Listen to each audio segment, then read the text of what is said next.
कैसे हैं आप अभिषेक शाह जी? जी, प्रणाम आपको।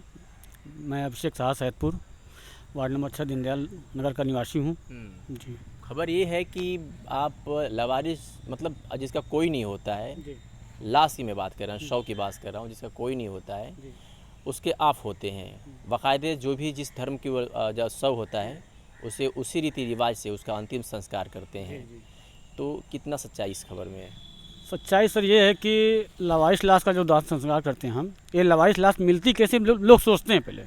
हाँ, सबसे बड़ी बात सोचते हैं, ठीक है। अब जैसे जो मानसिक विक्षिप्त होते हैं, दिमागी रूप से अवंचित होते हैं, जिनका कोई सहारा नहीं है, कहीं सो जाएंगे स्टेशन पे या बस स्टैंड पे या मंदिर या मस्जिद, तो कोई भी आएगा व्यक्ति, यदि दिल का मजबूत है, अच्छा है, तो एक रोटी दे देगा। कुछ तो बिना खाए मर जाते हैं, कुछ तो बिना खाए मर जाते हैं। मरने के बाद स्थिति क्या होती है कि प्रशासन तो साथ ही देती है, बिना अदर पर्सन लोग छोड़ देते हैं। छोड़ इसलिए देते हैं कि यार कौन जाएगा फंसने इसमें। तो मुझे जहाँ तक सूचना मिलती है तो मैं प्रशासन को सूचना देता हूँ। सूचना देने के बाद फिर मैं मार्किंग की व्यवस्था और उसके बाद मोम की व्यवस्था कराना, उसको सील कराना, सील करा के फिर जाके मर्चरीज हाउस गाजीपुर में रखवाना। एक अल्टीमेटम जो होता है प्रशासन का 72 घंटे का, 72 घंटे का जब अल्टीमेटम पूरा हो जाता है तो मुझे सूचना मिलती है। तो मेरे एक बड़े भैया हैं वीरेंद्र सिंह हैं गाजीपुर में, वो भी लगभग हमको लगता है 4,000 4,500 लोग को दाह संस्कार कर चुके हैं। 4,500 हाँ, लवारिस शवों का। वीरेंद्र भैया, तो उनके यहाँ सूचना हम देते हैं। कुछ बजट हम अपना व्यवस्था करते हैं मार्केट से, अपने लोगों से, जो कुछ गुप्त दानी हैं मेरे नगर के, गुप्त दान करते हैं। और अन्य लोग भी हैं, जैसे हमारी एक टीम है युवा शक्ति संघ, सुनील भैया हैं उसके अध्यक्ष, उनसे भी मैं फ़ोन करता हूँ तो वो भी कर देते हैं सपोर्ट। और जयप्रकाश भाई हैं मार्केट में, और सिंटू बाबा हैं, अन्य तमाम बड़े भैया लोग हैं। फ़ोन करने पर तुरंत जो जैसा हो, 100, 200, 400, 500, हाँ, जिसकी जो इच्छा होती है वो कर देते हैं। जब मेरा बजट पूरा हो जाता है तो मैं अपना जाता हूँ वहाँ पे, उनका पोस्टमार्टम कराना, पोस्टमार्टम कराने के बाद दाह संस्कार कराना। अच्छा, पोस्टमार्टम भी कराते हैं? जी, बिना पोस्टमार्टम का हो ही नहीं पाएगा।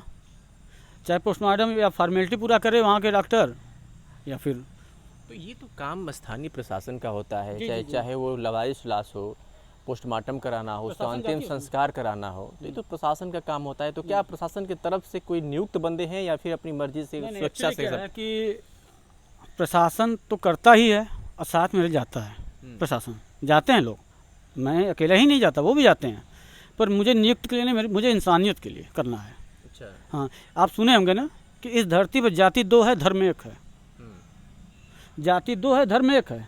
जाति एक महिला एक पुरुष है और धर्म एक इंसानियत है। तो मैं अपनी इंसानियत के लिए करता हूँ, न मुझे उससे कुछ लाभ है, न बहुत बड़ा मैं लीडरशिप ही नहीं करना चाहता। अभी सोचिए कि ट्रेन से कोई घटना हो गई, अब कहाँ के हैं, आजमगढ़ के हैं, जौनपुर के हैं, बलिया के हैं, गाजीपुर के हैं, या फिर अदर स्टेट उत्तर प्रदेश के हैं, घटना हो गई तो प्रशासन के से पहले मुझे सूचना आ जाती है। वहाँ के लोकल लोग फ़ोन करते हैं क्योंकि मेरी पहचान उसी से है, मेरी पहचान उसी से है। चाहे जितनी छत भी छत लाश हो, 60 piece, 65 piece, 64 piece, 1 piece, 2 piece, चाहे जैसी हो, मैं कभी भी उनको देख के घिनौना नहीं करता। मेरी इच्छा है कि वो भी इंसान है, मैं भी इंसान हूँ। हालांकि ये काम प्रशासन का है, पर मुझे ये लगा कि लोग समाज सेवी बनते हैं नगर में या क्षेत्र में, फ्लैक्स बोर्ड लिखवाते हैं फलाने बाबू साहब समाज सेवी, वो करने के लिए अपने क्षेत्र में कुछ नहीं किए होंगे। तो मैं कहता हूँ कि आप समाज सेवी करके दिखाइए, आप लिखिए, करके दिखाइए। अब मैं कभी नहीं लिखता अपने आप पे। मतलब आप ये काम समाज सेवी के तौर पे करते हैं? जी, मेरा एक लोगो है, ज़रूरतमंदों का सेवक। मैं ख़ास तौर से इसलिए सेवा करता हूँ कि जितने मानसिक विक्षिप्त आते हैं लोग, ठंडी में मेरा एक टारगेट चलता है 3 महीने का लगातार। मैं पूरे ठंड में 3 महीना लगातार अपने बड़े भैया लोगों से सपोर्ट से कम से कम 4,000-5,000 कंबल बांटना। ऐसे कंबली बांटते हैं? पूरे ठंड में बांटते हैं, इसलिए है कि हमको लगता है कि वो भी दिमागी रूप से अवंचित हैं। कहाँ सोए हैं ठंड में, इतनी कड़ाके की ठंड में सोए हैं कहीं अपना, उनको भी ठंड लग रही है। यदि वो सही रहते तो अपने घर रहते हैं, वो सही रहते तो अपने घर रहते हैं, और सही नहीं तो हमारी जिम्मेदारी भी बनती है। हम भी तो इंसान हैं, वो भी इंसान है। तो हम भी तो ये सोचते हैं कि कभी भी भगवान ना करे कि हमारे परिवार में भी ऐसा कोई हो कि वो कहीं जाए तो हमारे जैसा कोई लड़का मिले तो उनको सेवा दे।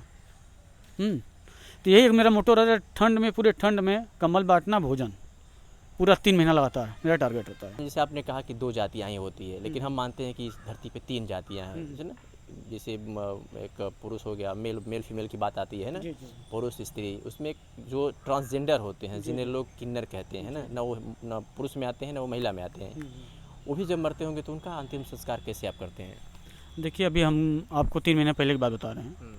हमारे सैदपुर विधानसभा क्षेत्र में है, करमपुर के बगल में ददरा गांव है। ददरा करमपुर क्षेत्र है, जहां करमपुर क्षेत्र हॉकी का क्षेत्र पूरा माना जाता है, हैं।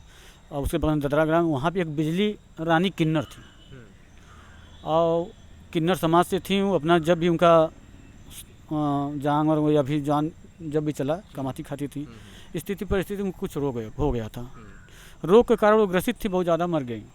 तो उस समय स्थिति हुआ कि किन्नर समाज के लोगों को नहीं पता चला, और उस ग्राम के लोगों को पता चला, तो वो छूने से बड़ा कतरिया रहते हैं। तो वो सोचे थे अपने दिमाग में यह कि किन्नर का दाह संस्कार कैसे होता है। तो हम भी सुने थे कहीं कि नहीं कि किन्नर का दाह संस्कार उनके लोग जो है कि रात को 12-1 बजे कोई नहीं देखता है, ऐसे समझ ले आते हैं कि कोई नहीं देखा, उनको मारते पीटते या फिर जैसे कि ले आते हैं कि दाह संस्कार करते हैं जरूर, चाहे जैसे भी, बिना वो भी एक प्रथा बना लिए हैं कि अब इस धरती में, इस युग में, इस जाति में मत पैदा होना। अब मुझे 2 लाश मैं कर चुका हूँ अभी तक। कैसे करते हैं, उनका क्या करते हैं? बस एक हिंदू प्रथा की तरह एकदम उनको लाते हैं, अपना जो भी है रीति रिवाज, कफन वगैरह सब चीज़ लाते हैं। उसके बाद आते हैं, नहाना धोना महिला रहती हैं वहाँ पे, करवा देते हैं महिला से। फिर आते हैं, जेसीबी मंगाते हैं टाउन एरिया के नगर पंचायत का, बाकायदे उनको खनवा के उनको अंतिम रूप दे देना। अच्छा, उनको भी दफना दिया जाता है? हाँ, दफनाते हैं हम लोग। जलाने की प्रथा उनके में नहीं? नहीं, हम तो हमारे हिसाब तो नहीं है ना, हम अपने हिसाब से दफना देते हैं। कहीं से जानकारी मिली होगी ना दफनाने की? हाँ, तो गाजीपुर से। कभी अभिषेक के मन में नहीं आया कि मैं भी यहाँ के स्थानीय जो प्रशासन है, जो जिसे जिलाधिकारी की मैं बात कर लूँ, उनसे कहूँ कि मैं इतना बड़ा काम करता हूँ सर, वेतन के रूप में थोड़ा बहुत मुझे भी कुछ किसी सोसाइटी से ही कुछ वैसे पैसे मिल जाए जिससे हमारे भी खर्चे चलते रहें? जी, बात तो सही है आपकी। रही बात है कि सर नहीं होता है कि काम निकल गया था आप कौन, हाँ, काम निकल गया था आप कौन। पर मैं तो वो चाहता हूँ कि मैं हूँ अपनी जगह, मैं अपना काम करता हूँ, आपका काम है आप करिए। पर मेरा भी मन नहीं मानता है, मैं भी कहीं इग्नोर कर देता हूँ कि यार उनका काम करेगा, हम काहे करें, हाँ। पर स्थिति आ जाती है कि कुछ ऐसी घटना हो चुकी है कि मैंने देखा है, तो मैंने कहा कि यार इससे कभी घृणा न करिए आप। क्या मन में आया ये सब करने के लिए? देखिए, अभी ठंड के समय में था, तो क्या बताएं आपको, बहुत निंदनीय घटना हुआ। ठंड के समय में सुबह 5 बजे मुझे फ़ोन आया, सुबह के टाइम, कि अभिषेक भैया कहाँ हैं, उनके घर पे हैं। कहने की एक बच्ची है भैया, 7 घंटे की पैदा है, 7 घंटे की पैदा है, उसको कोई रेलवे ट्रैक पर सुता के चला गया है, जिंदा मर गई थी वो। और उसको बाकायदे पेपर में लपेट के मुंह में डाल के चला गया। ट्रेन भी आई, उसका गला कट गया था। हम गए मौके पर देखे तो बड़ा मतलब कि वो नहीं था कि क्या समाज है, कहाँ गया समाज। वो लड़की थी, वो लड़की ने क्या बिगाड़ा था किसी का। मैंने प्रशासन को ही नहीं बताया, मेरे हिसाब से जो हुआ मैंने उसको किया। बाकायदे उनको उठाया, मेरे भाई गोविंद हैं, ये भी साथ में गया था मेरे। उस बच्ची को एक एक टुकड़ा उठा के, सर का अलग, हाथ अलग, पेट पूरे जो है अंदर के सब निकल गए थे। बाकायदे उसको पैक करके जाके श्मशान घाट हमारे बगल में है, वहाँ जाके दाह संस्कार करना। अब बताने का कोई मतलब नहीं है, अब जो भी किया है वो समझ लिए कि उसके लिए तो मैं ज़िंदगी भर के लिए उसको मैं कहूँगा कि वो कभी भी सुखी नहीं रहेगा। ये उनके साथी लोग हैं, साथ देते हैं, इनके साथ सहयोग करते हैं। क्या नाम हुआ आपका? शुभम। तो आप भी साथ में इनका सहयोग करते हैं? जी, कभी कभी मैं अभी फ़िलहाल ड्यूटी में रहता हूँ, कभी इनको सहयोग चाहता तो मैं उसको हेल्प कर देता हूँ। सहयोग के तौर पे जैसे फाइनेंशियल सपोर्ट वगैरह भी हाँ, जैसा भी होता है मैं कर देता हूँ। कर देते हैं जी। और आप भी? जी, मैं तो दिन भर साथ में ही रहता हूँ। अच्छा। और हम लोग मतलब जो अभिषेक भैया करते हैं वही कार्य हम भी करते हैं, इनके साथ में ही रहते हैं। जहाँ तक हम लोग से होता है वहाँ तक करते हैं। जैसे कि कभी भी फ़ोन आ जाता है हम लोग के यहाँ कि ये घटना हो गई है सैदपुर या और कहीं भी अन्य जगह, जरूरी नहीं सर, हर जगह कहीं भी इधर ज़िले में आप सोचिए, आजमगढ़ भी यदि नहर जा रही है, आजमगढ़ जा रही है, यहाँ भी आजमगढ़ क्षेत्र में कोई डूब गया, या जौनपुर बॉर्डर पे भी पता नहीं चल जाइए, वहाँ कोई घटना हुई ट्रेन से, या नंदगंज चल जाइए।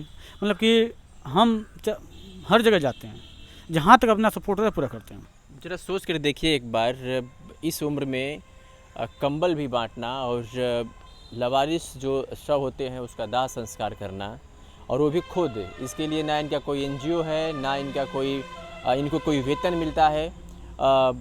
मुझे लगता है कि ये जो भी करते हैं अपने स्वेच्छा से करते हैं, समाज सेवा के तौर पे। और हमने पहले ही आपको बता दिया कि जिनका कोई नहीं, उनका ये बनते हैं, उनका ये सहारा होते हैं। जैसे चाहे वो मानसिक विक्षिप्त व्यक्ति हो, वो घर से निकल जाता है, उसे कोई पूछने वाला नहीं होता है कि तुम कहाँ के हो, कहाँ के रहने वाले हो, क्या कर रहे हो। किसी दिन जब मर जाता है तो उसे ये मान सम्मान इज्जत के साथ उसकी अंतिम संस्कार करते हैं। कब से कर रहे हैं आप अभिषेक जी? लगभग हमको लगता है कि 2014 से कर रहे हैं। 2014 से 10 साल हो गए। अभी इसके बाद बहुत भी है कार्य करते हैं हम। जैसे कि आप गए थे रामकरण सेतु पुल पे गए थे, पुल पे जब खड़े थे आप, तो हर वर्ष हमको लगता है कि लगभग 18, 19, 20 की संख्या हो जाती है डूबने वालों की। पुल से कूद के लोग आत्म। हाँ, उसका मैंने एक नाम दिया सुसाइड पॉइंट। अच्छा। उसका मैंने नाम दिया सुसाइड पॉइंट।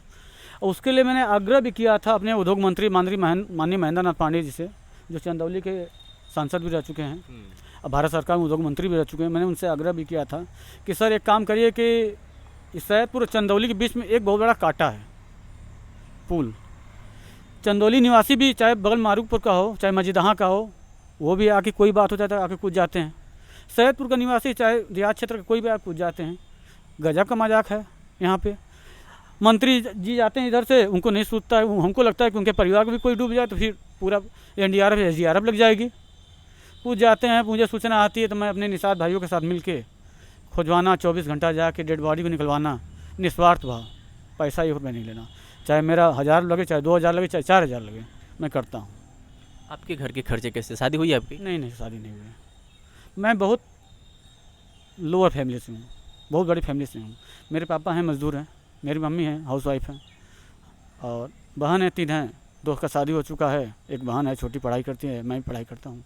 आने वाले समय में आपकी भी शादी हो जाएगी तो कैसे खर्चे वगैरह चलाएंगे उसके, जब आप सेवा ही कर रहे हैं तो? सब ईश्वर है, भगवान है, और भगवान के साथ जनता है। जनता में कर्म सही आपका, जनता आपको वो चाहेगी। जनता, यदि आप भी हमारे बड़े भाई हैं, आप ही से हम कह दिए कि भैया आज मुझे 1 रुपये की ज़रूरत है, तो आप एक सच्चे मन से जानते हैं कि अभिषेक सही जगह लगाएगा ज़रूर। तो आपके विश्वास से, हमारे कहने पर, यदि हमारे विश्वास से आप 1 रुपया ज़रूर देंगे हमको आप। हाँ, कि आपका दिया हुआ धन, पैसा पात्र जगह ही जाएगा, न कि अपात्र जाएगा, उसका दुरुपयोग नहीं होगा। चलिए भाई, अभिषेक हैं, बड़े मजबूत दिल के हैं, करेजा चाहिए सब काम करने के लिए, वो भी निःशुल्क सेवा करते हैं। इन्होंने कहा कि मैंने पहले ही आपको बता दिया कि समाज सेवियों के बड़े बोर्ड लगे होते हैं, लेकिन सिर्फ नाम के। कोई समाज सेवा करना सीखे तो अभिषेक उसके लिए उदाहरण है। आकर के इनसे सीख सकते हैं कि समाज सेवी आखिर किसे कहते हैं और कैसे होता है। मैंने इनसे बातचीत की। अब तक की लाइफ में इन्होंने पिछले 10 सालों से काम कर रहे हैं और अब तक 116 शवों का दाह संस्कार करा चुके हैं, और इनका लक्ष्य है कि आगे भी मैं यही काम करता रहूँगा। रही बात घर परिवार चलाने की, तो देखा जाएगा कि उसके लिए फाइनेंशियल सपोर्ट कहाँ से आएगा। कहते हैं कि जिसका कोई नहीं होता है उसका ईश्वर होता है। फिलहाल हमने बातचीत की, बातचीत को लेकर क्या कहेंगे कमेंट करके बताइएगा। शुक्रिया।